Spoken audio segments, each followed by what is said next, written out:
So let's move on now. We're going to talk about two different programs, Mark, and the one that you currently have experience with right now, we're going to talk about second, so that if we've got a little bit of extra time, we can kind of fill in some information with some extra questions I might have for you on it. I've got a couple buyers approved under that program. They haven't found their homes yet. But let's talk about this other program first. And rather than give you guys all the technical names of these programs that we use on our end, I'm going to describe them to you so that when you do talk with a loan officer, whether it's myself or someone else, you're able to describe what you're looking for if you're interested, rather than coming up with the name, because I don't think the name will stick with you and you're probably not taking notes, which is okay.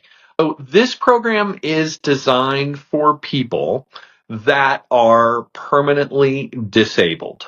And Chaffa used to have a program for these folks, but it was very restrictive on income. It was very restrictive in terms of the condition of the property, and the home inspection had to be underwritten, and a lot of extra things. But the biggest challenge was a very low income limit. It was very difficult to qualify for home because you had to have very low income, but home prices were high.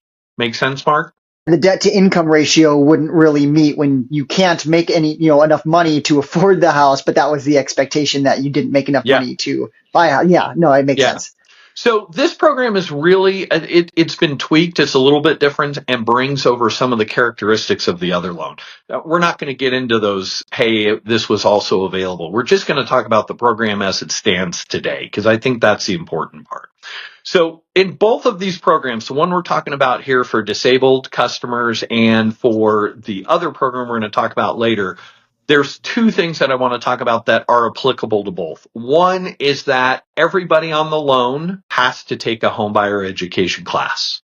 Doesn't matter whether you're a first-time home buyer or a second-time home buyer or a third-time home buyer. You've got to take the homebuyer education class if you're on the loan. Secondly, the assistance on both of these programs comes as a silent second. What that means is that the assistance comes as a 30-year fixed rate loan with no monthly payments and an interest rate of 0%. So it is, in a sense, free money that you're borrowing, but you do have to pay it back. And when you have to pay that money back is when the first mortgage gets paid off. So that's when you sell your home and pay off the loan, you win the lottery and you pay off the loan, keep the loan for all 30 years, or you refinance. So anytime you pay off that first mortgage, you're going to have to pay your assistance back to Chaffa. Keep that in mind.